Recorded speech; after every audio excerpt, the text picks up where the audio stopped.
All right, guys, so here's the second part of the indoor air pollutants video. And I apologize, Milo was barking in the background. We're working from home now due to the coronavirus, restrictions. And he really doesn't like when I'm talking on the phone. If I have a chance here at the end, I'll bring him on camera so that you guys can all meet Milo as well. So we left off with carbon monoxide production. In this image I found on the internet, talks about a couple found dead in their home.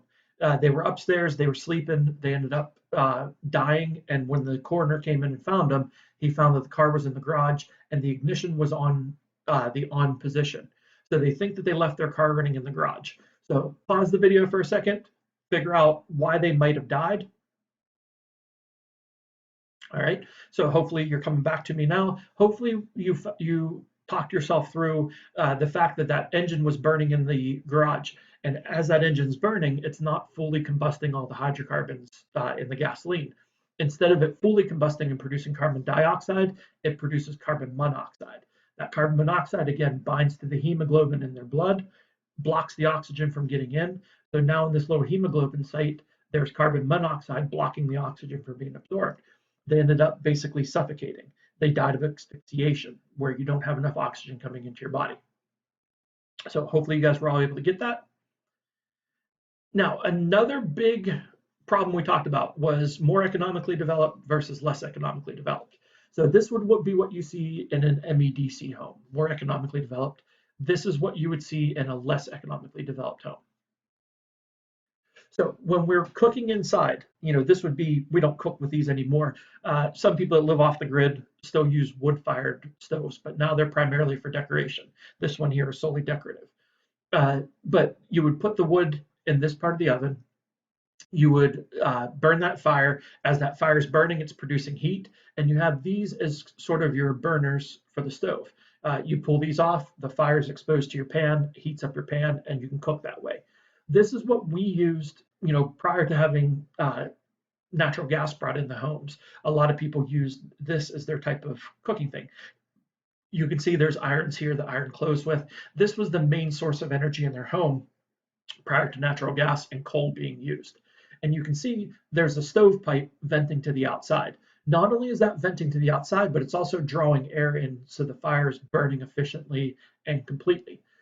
If you were burning these types of stoves, there'd be a tiny bit of smoke going up into the sky, into the house. You would smell the wood fire, but it wouldn't be enough to really cause you respiratory problems or carbon monoxide issues. But in the less economically developed countries, they don't have the money to buy these stoves. Even $200 for a stove for them, that's a huge amount of money. That might represent 3 or 4 years worth of income. So instead, what they'll do is they do makeshift stoves. You can see this guy just flipped over a bucket and has his burning coals straight on top of the bucket to cook with. These burning coals, again, usually are in the form of biomass. Biomass is used by over 2 billion people worldwide as their only source of fuel for their home.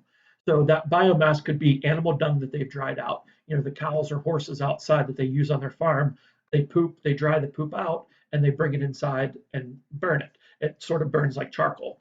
Another thing they'll do is they'll go out and get wood products. They'll cut trees down or cut tree branches down, char them, and make them into charcoal. When they char them and make them into charcoal, then that burns on that fire, and it burns more slowly so that it's not, wasting a lot of heat energy.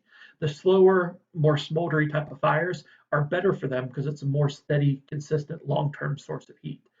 If you guys have ever been to a campfire, you're always chucking wood on the fire. When you have limited supplies of wood, you don't want to have that roaring fire going always. So it's better to use charcoal or the animal dung. And you can see this is another type of stove that he made or oven he made. It's just a barrel with a hole cut into it where the fire would be in here. And you can see the smoke is going right up into his face constantly. He's always breathing that in while he's cooking. As he's breathing that in, that particulate matter is going into his lungs. It's coating his lungs with solids. Lungs don't become as elastic. He can't breathe as deeply.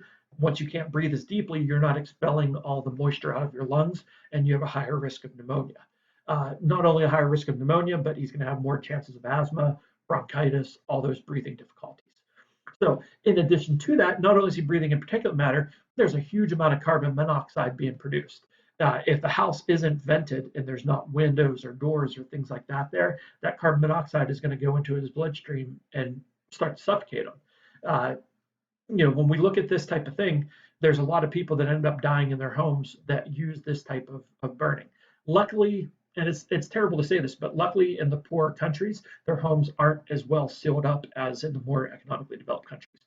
We tend to seal up our houses really well because we want to insulate and keep that cold air in during the summer and warm air out during the winter. The more sealed up our home is, the less that carbon monoxide can go out to the outside and new oxygen can come in. In the less economically developed countries, though, now they're not sealed up. There's cracks in the walls, or they're just using, wood paneling, and there's lots of holes all through the house. So that helps to vent them out a little bit, but it's still not going to vent all the smoke out. They're going to sit in that smoke all the time. Uh, Second thing with this is uh, not only the carbon monoxide, the smoke, but anything that's contained within that wood, nitrogen impurities, sulfur impurities. They're also going to be breathing those in as well. So pause the video for a second. Figure out a way that these less economically developed countries could fix the problem of the particulate matter and the carbon monoxide pollution using their open pit fires. All right, hopefully you guys came up with a bunch of different varieties of ways. The best way to do it is to either cook outside and eliminate the problem altogether, or to provide some sort of ventilation. Make a wooden hood or something like that over top of the fire and have a pipe running to the outside. As that air heats up, it naturally rises and it starts to draw to the outside because the pressure differential starts dragging it outside. The colder air outside wants to come in and mix with the warm air inside. It's not able to do that. The hot air then just escapes and keeps on going out. That's how our fireplaces work in America. So hopefully you were able to figure out that.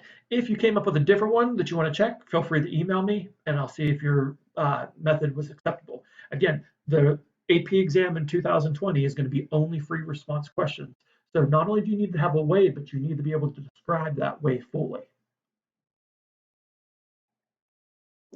All right, the last big indoor air pollutant that we need to talk about is radon. And radon is probably something you guys have never heard of. Radon is a byproduct of uranium decomposition. We don't think about the uranium that's underground, but every place in the world has a certain amount of uranium in the bedrock. The uranium in the bedrock and the other nuclear radioactive materials. That's the reason why, again, our planet is warm in the center. That decay is releasing heat that helps to build the heat up enough to keep our mantle in that molten state. When that mantle's in the molten state, we have the convection going, which creates the magnetic fields, which powers our planet. So we're really dependent on those radioactive materials underneath the ground. Now, they're higher concentration the closer you get to the center, but as we're up here in the bedrock underneath our homes, we do still have a low level amount of uranium. The uranium is constantly breaking down. It doesn't need activation energy. It's always radioactively decaying. As it radioactively decays, it forms this radon compound, and it's radon 222 that we worry about. That radon 222 finds its way through the cracks and crevices and starts to seep up through the ground. So say that this crack here in the bedrock is a place where the radon can go up. The radon starts to go up through the ground and in soil. It just escapes up into the atmosphere. It doesn't cause us any problems. But as we start to build homes, now it's able to escape not into the atmosphere, but instead it finds cracks and crevices in our foundations of our houses and starts to go into our rooms. You can see this house here has a game room here in the basement, or a living room in the basement. That radon is going to be able to go into their basement living room. It's going to start to fill that living room or that game room up with radioactive material. When you buy a new house now in America, you have to have it tested for radon. There's no ifs, ands, or buts. It's a requirement by law. And the reason why they did that, radon is now the second leading cause of lung cancer in America. It's only exceeded by smoking. So the people who smoke that get lung cancer are still the highest rate of lung cancer in America. But radon is catching up very, very quickly. As less people are smoking, the rates of lung cancer are going down as a result of that. But we're seeing an increase in the amount of radon exposure cases of lung cancer. So let's say that somebody's down here sitting, watching TV or playing PlayStation or something like that. They're constantly breathing in that radon. So that radon then goes into their lungs. The problem with that is, as the radon decays, it's producing both lead, I guess it's PB, not Lb. So Pb, lead, and it's also producing polonium. So we have lead and polonium. The problem with these is it's not just lead, like a lead sinker, for instance, for fishing. It's radioactive lead and it's radioactive polonium. So when you breathe that radon in, it's not what causes the lung cancer, it's the decayed byproducts of that. That lead then, or the polonium, sits in your lungs and you can't breathe it out. As it sits in your lungs, it's attacking your lung tissue. It starts to cause mutations. Those mutations then turn into lung cancer. So what we have to do now is get our basements tested for radon. Anything above 4 parts per billion, we have to put a mitigation system in.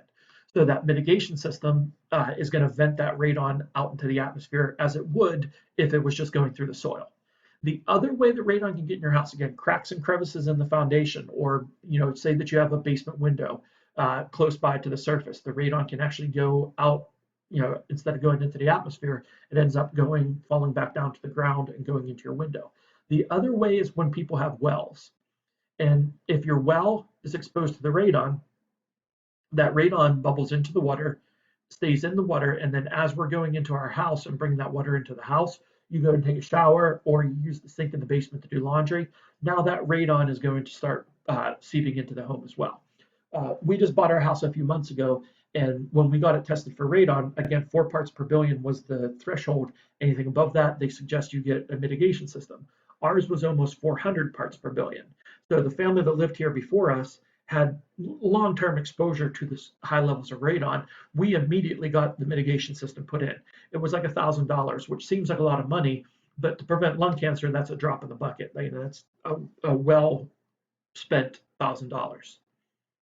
So what these mitigation systems look like is, and again, you guys can go back on your slides and look at this. Oh, I don't know what I just did. Let me reopen it. Sorry, guys.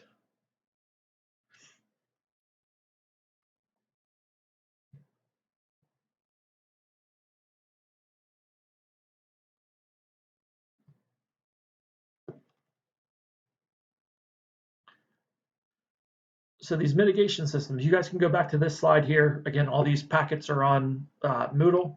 You can look at the mitigation systems, and they're fairly simple things. It just looks like a downspout gutter on the side of their house. If you've ever seen a downspout with one of these things on it, it's not actually a gutter for rain. Instead, what it is it vents the radon up into the atmosphere. This is down into the basement, and what they do is they'll drill a hole under the foundation into the dirt below. That's going to allow the radon then to find the path of least resistance and to go up through the pipe instead of seeping up through the cracks in your foundation. As it goes up through the pipes, it's vented then up into the atmosphere. And there's a bunch of different ways they look. You can have it vented on the outside here. This one here is not even drilled into their foundation. This house doesn't have a basement. So instead of it having a basement, it's just built on a cement slab. That can still have radon come in. So what they did was they drilled a hole down below the cement slab and put the mitigation system in there. The other way you can do it is just have a system of pipes running through your house, like is on this far right-hand side over here. With this one here, they had it running the whole way through their house. Now it's venting up through the roof and leaving the mitigation system. They actually have water inside of this system. That way the radon can't fall back down and go back into the house. Say there's a downdraft and the wind blows downward. That's not going to allow that radon to blow back into your house. Instead, the water traps it from doing that. And the last thing we have is our other form of pollution. And our other form of pollution, oh, I just did it again. Our other form of pollution is noise pollution. And noise pollution is any noise or sounds that cause physiologic stress or other impairment, hearing impairment, things like that. We don't really think about loud noises. Everybody likes to listen to loud music. You have your car going and, people spend thousands of dollars on their sound systems for their car so that it hits the bass really hard, all those things. But that is a form of noise pollution. It can cause hearing loss. It can cause loss of sleep. I know whenever cars drive by our neighborhood, Milo flips out. He starts barking like crazy at people and hates when the cars go by. So that's causing him not necessarily damage to his hearing, but it's causing him some sort of physiologic stress. So, he starts barking, thinks that somebody's invading the house. He goes nuts, which then in turn causes us stress, which causes us to go and lose sleep. If you're exposed to loud noises, military people who are always on the firing range, people that work in factories, they have to be careful with hearing loss. They have to wear earplugs and protective equipment because those repetitive loud noises can cause you to lose your hearing. For animals, it's a little bit different. They rely on sounds for communication. It's springtime now, you hear the birds chirping outside. Those birds chirping are how they're communicating back and forth with one another. They're attracting mates. They're trying to figure out, where the others are at. If you're a bat, for instance, you're going to be using echolocation to hunt. So whenever you have the echolocation going on, if there's loud noises in the background, you can't hear to find your prey anymore. It can also cause damage hearing in animals. We don't really think about animals hearing, but they're reliant on that hearing too. If they're in an area where there's constant loud noises, they're going to have damage to their hearing also. And if it's always loud in an area, that's going to cause animals to not want to live there, so they're going to change their migration routes. All right, so that's it for the unit and for the year in 2020 because College Board is stopping content at the end of this unit. That's all the stuff that's going to be on the AP exam. So if you understood everything to this point in the year, you're golden. If not, we'll be in contact and we'll start setting up review sessions for you guys for the AP exam. I'm not going to cover any new material in 2020. We're just going to be reviewing for the AP exam from now until we either go back to school or from now until when you guys graduate. So I've enjoyed having you guys in class. Hopefully you guys will still be participating. Again, College Board has those YouTube videos you guys should be watching. There's the Fiveable app you can download and watch videos, Postman videos, any of the material we have on Moodle, and I'll be in contact with you about a Google Classroom I'm setting up. So I'm going to go get Milo right now so you guys can meet him, and then I'll stop the video. Hey, Papa.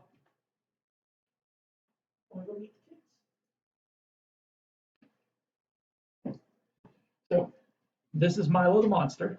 He's my little Cocker Spaniel, and you guys have heard about me talking about him all the time in class. He doesn't quite know what's going on right now, but he just wanted to say hi to everybody and hope you're washing your hands and taking care of yourself.